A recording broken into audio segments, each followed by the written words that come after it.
warahmatullahi wabarakatuh. Perkenalkan, nama saya Bunga Cassandra dari Program Studi Pendidikan S1 Matematika dari Universitas Pahlawan Tuanku Tambusai. Nah, di sini Bunga akan menjelaskan tentang materi pengelolaan pendidikan mulai dari materi 9 sampai dengan pertemuan 14. Nah, yang pertama yaitu adalah sarana dan prasarana pendidikan. Nah, sarana dan prasarana pendidikan yaitu yang pertama kita membahas tentang sarana. Nah, sarana yang maksud di sini adalah alat media yang bisa digunakan dalam proses belajar maupun mengajar. Nah, contohnya yaitu adalah meja, kursi, tas, dan itu adalah kebutuhan dari seorang siswa maupun dari tenaga pengajarnya. Yaitu selanjutnya adalah prasarana. Nah, prasarana yang dimaksud di sini adalah hal yang bersifat lama, tidak bisa berpindah-pindah. Contohnya itu adalah gedung, lapangan basket, lapangan bola kaki, labor bahasa, labor komputer, dan lain sebagainya yang bisa digunakan dalam proses belajar dan mengajar untuk sarana dan prasarana. Nah, selanjutnya itu adalah pengadaan sarana dan prasarana. Mengapa diperlukannya pengadaan? Karena jika tidak adanya sarana dan prasarana di dalam proses belajar mengajar, tidak akan terjadi ataupun tidak akan terbentuknya proses belajar mengajar tersebut. Nah, selanjutnya yaitu adalah pendayagunaan. Nah, pendayagunaannya itu adalah di saat kita ingin proses belajar maupun mengajar, kita memerlukan yaitu pendayagunaannya ataupun penempatan yang tepat untuk dalam penggunaannya. Nah, penghapusannya ada juga yang kita hapuskan. Contohnya yang tidak diperlukan di dalam sekolah tersebut.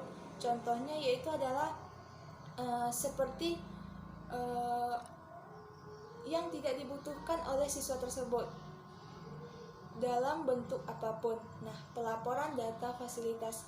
Nah, pelaporan data fasilitas ini yaitu akan direkrut pada setiap sekali setahun ataupun sekali 4 tahun untuk kalau dalam sarana itu dalam sekali setahun ataupun sekali 6 bulan. Nah, sedangkan prasarana yaitu sekali 2 tahun ataupun sekali 4 tahun. Nah, selanjutnya yaitu adalah pengelolaan keuangan sekolah. Nah, pengelolaan keuangan di sekolah yaitu adalah keuangan-keuangan yang ada di sekolah yang akan kita atur. Mulai dari itu memahami sumber-sumber keuangan, perencanaan anggaran dan belanja lembaga pendidikan, pelaksanaan anggaran, dan pengawasan anggaran pendidikan. Nah, yang pertama adalah memahami sumber-sumber keuangan pendidikan. Nah, sumber-sumber yang telah kita dapatkan dalam untuk menerapkan pendidikan yang lebih layak, kita harus mencatat sumber-sumbernya tersebut. Nah, sumbernya itu bisa dari pemerintah, bisa dari administrasi siswa, bisa juga dengan dari pihak-pihak lembaga yang ingin membantu.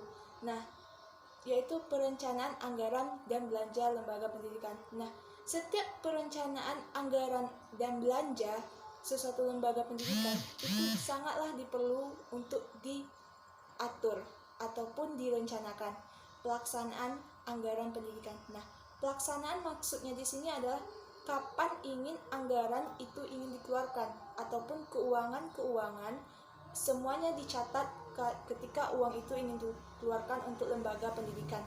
Nah, selanjutnya ada pengawasan.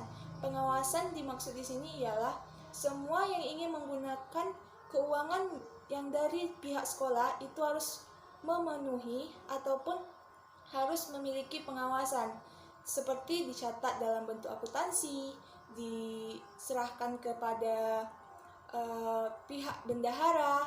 Yang penting ada yang mengawasi uang keluar dan masuk dalam suatu pengelolaan pendidikan ataupun lembaga pendidikan yang ingin menggunakan keuangan dari lembaga pendidikan tersebut. Nah, selanjutnya adalah hubungan sekolah dan masyarakat. Hubungan sekolah dan masyarakat yang dimaksud adalah konsep dasar yaitu terbagi menjadi 5 macam yang harus kita jelaskan. Yang pertama adalah konsep dasar hubungan sekolah dan masyarakat.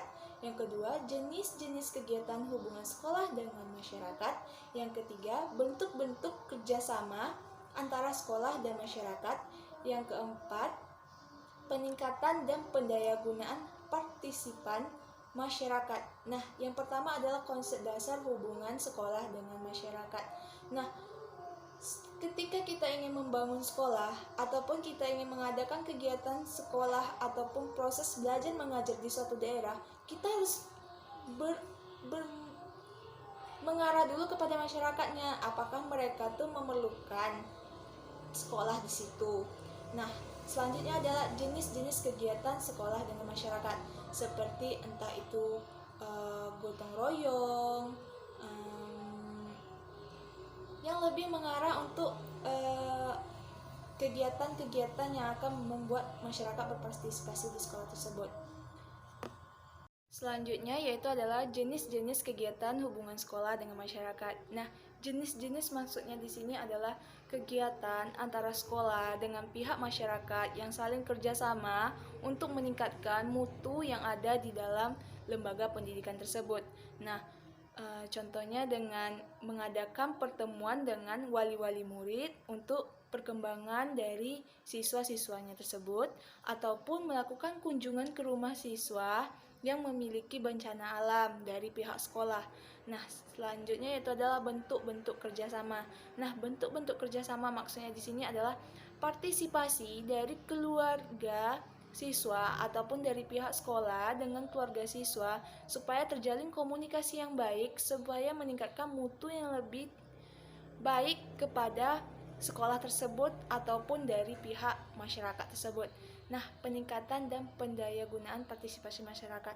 Nah, peningkatannya itu dengan cara yaitu adalah meyakinkan warga ataupun masyarakat lokal di daerah tempat sekitar sekolah tersebut bahwa meyakinkan adalah pendidikan penting untuk masa depan anak-anak mereka dan sangatlah diperlukan, yaitu adalah diadakannya sekolah supaya anak-anak lebih pintar untuk di masa yang akan datang. Nah, selanjutnya yaitu kita akan membahas tentang kepemimpinan pendidikan. Nah, kepemimpinan maksudnya di sini adalah jiwa-jiwa yang akan memimpin dari lembaga pendidikan ataupun sekolah-sekolah. Tipe-tipe kepemimpinan yaitu yang pertama adalah berwibawa, tidak membela ataupun memihak kepada siapapun. Maksud di sini berwibawa adalah bisa menjaga marwah dari sekolah ataupun lembaga pendidikan tersebut. Nah, yang kedua yaitu adalah bertanggung jawab. Bertanggung jawab di sini maksudnya yaitu tidak adanya terjadinya tidak tanggung jawab antara siswa, tidak tanggung jawabnya seorang pemimpin kepada sekolahnya. Dia harus bertanggung jawab. Nah, yang ketiga itu adalah jiwa imprensif ataupun jiwa untuk pemimpinnya itu bisa didapatkan. Nah, tipe-tipe kepemimpinan pendidikan. Nah, tipe-tipenya itu yaitu yang pertama ada tipe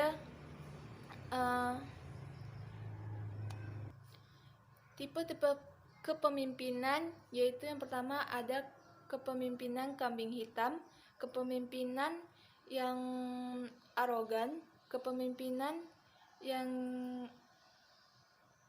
bisa mengawasi sekolah yang lebih baik. Nah, yaitu yang selanjutnya adalah faktor-faktor yang mempengaruhi aktivitas pemimpin dalam manajemen pendidikan. Nah, maksudnya ini faktor-faktor yang mempengaruhi itu yang pertama adalah seorang pemimpin tidak kekeh dengan keputusannya ataupun dengan pemikirannya, yaitu di saat adanya gangguan ataupun dari pihak-pihak luar yang ingin merusak dari ormawah dari seorang kepemimpinan tersebut, dia tidak memiliki pilihan jawaban untuk meyakinkan bahwa dia tidak bersalah. Nah, faktor yang kedua yaitu adalah selanjutnya yaitu adalah tipe-tipe kepemimpinan pendidikan. Nah, yang pertama adalah partisipasif dan demokratis. Maksudnya di sini adalah setiap pengambilan keputusan apapun di dalam lembaga pendidikan tersebut, seorang pemimpin mempartisipasikan yang pertama adalah guru, kepala-kepala lembaga, siswa, dan staf-staf lainnya. Nah, yang kedua yaitu adalah kepemimpinan otakritis. Nah, otakritis ini yaitu adalah pengambilan keputusan sendiri ataupun tidak ingin mengikutsertakan pihak-pihak sekolah untuk dalam pengambilan keputusan. Nah, yang ketiga yaitu adalah kepemimpinan liberal. Nah, yang dimaksud di sini adalah pengambilan keputusan yang hanya diambil dari pihak dirinya sendiri ataupun tidak mengikut campurkan untuk pengambilan keputusan dari staf-staf yang ada di dalam lembaga pendidikan tersebut. Nah, selanjutnya yaitu adalah transformation. Nah, transformation yaitu adalah seorang pemimpin yang hanya menyerahkan ataupun mengambil keputusan yang akan hanya diserahkan kepada bawahannya ataupun orang-orang kepercayaannya yang ada di bawah. Nah, selanjutnya adalah tipe kepemimpinan karismatik. Nah, karismatik maksudnya di sini adalah memiliki karisma ataupun paras, entah itu mulai dari wajah, pokoknya memiliki karisma yang sangat menarik dan memiliki daya tarik yang kuat untuk menarik orang lebih banyak dalam untuk menyetujui keputusannya tersebut. Nah, selanjutnya adalah militaritis. Nah, maksudnya di sini yaitu adalah jiwa kepemimpinan yang lebih mengarah ke militer ataupun lebih ke mengarah tegas dalam pengambilan keputusan. Nah, selanjutnya faktor-faktor yang mempengaruhi ekspresitas pemimpin dalam manajemen pendidikan. Nah, yang pertama yaitu adalah kepribadian. Kepribadian dari seorang kepemimpinan akan mempengaruhi proses kepemimpinannya. Yang kedua adalah harapan dan perilaku atasan. Nah, di sini juga akan mempengaruhi efektivitas pemimpin. Nah, yang ketiga yaitu adalah karakteristik. Karakteristik seorang pemimpin akan berpengaruh dalam proses kepemimpinannya. Yaitu yang kelima yaitu adalah kebutuhan tugas. Faktor-faktor yang mempengaruhi ekspresitas pemimpin dalam manajemen pendidikan. Yang pertama yaitu adalah kepribadian. Kepribadian dari seorang pemimpin yang akan mempengaruhi efektivitasnya. Yang kedua, harapan dan perilaku atasan yang akan juga mempengaruhi. Yang ketiga yaitu adalah karakteristik. Karakteristik yang maksud di sini adalah gaya kepemimpinan yang dia pakai. Nah, yang keempat adalah kebutuhan tugas. Nah, kebutuhan tugas maksud di sini adalah kebutuhan yang akan dilakukan oleh bawahannya akan mempengaruhi juga tipe kepemimpinannya, yaitu yang kelima adalah iklim dan kebijakan organisasi. Nah, di sini juga akan mempengaruhi. Nah, yang selanjutnya yaitu adalah harapan dan perilaku rekan. Nah, perilaku rekan juga akan mempengaruhi pada masa kepemimpinan. Selanjutnya yaitu adalah manajemen peningkatan mutu pendidikan. Nah, maksudnya di sini adalah meningkatkan mutu ataupun kualitas pendidikan untuk di Indonesia supaya menjadi lebih baik. Konsep dalam manajemen peningkatan mutu pendidikan yaitu adalah konsep untuk meningkatkan mutu pendidikan. Nah, konsepnya yang pertama yaitu adalah dengan meningkatkan kualitas dalam sarana maupun sarana pendidikan. Nah, selanjutnya itu kita akan membahas tentang faktor-faktor yang menyebabkan rendahnya mutu pendidikan di Indonesia. Yang pertama yaitu adalah kualitas sekolah ataupun fasilitas yang dimiliki oleh sekolah belum sempurna ataupun belum utuh. Nah, selanjutnya yaitu adalah dari pihak pemerintah, kurangnya pemberataan ataupun pemberian fasilitas kepada sekolah-sekolah yang berada di daerah-daerah yang terpencil. Selanjutnya yaitu adalah kurangnya perhatian dari pihak-pihak sekolah untuk lebih meningkatkan kualitas dalam lembaga pendidikan tersebut. Yang selanjutnya adalah faktor yang mempengaruhi yaitu juga dari kualitas seorang guru ataupun tenaga pendidik yang mengajar di dalam lembaga pendidikan tersebut. Nah, selanjutnya adalah kualitas dari para pemimpin ataupun terkait dalam lembaga dalam pendidikan tersebut. Nah, upaya-upaya yang harus dilakukan dalam meningkatkan pengelolaan manajemen mutu pendidikan. Nah, yaitu yang pertama adalah meningkatkan kualitas sarana dan prasarana, meningkatkan nilai mutu dari seorang pendidik kepada peserta pendidik.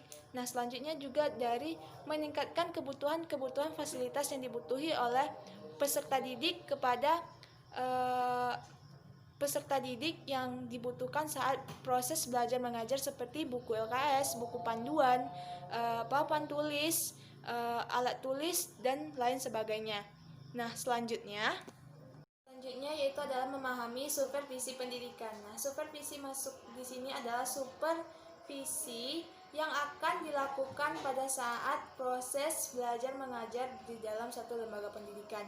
Nah, yang pertama yaitu adalah konsep dasar supervisi pendidikan. Nah, menurut Senggala 2009 yaitu adalah supervisi bantuan bimbingan profesional terhadap pada saat proses belajar mengajar yang dilakukan oleh guru kepada siswanya.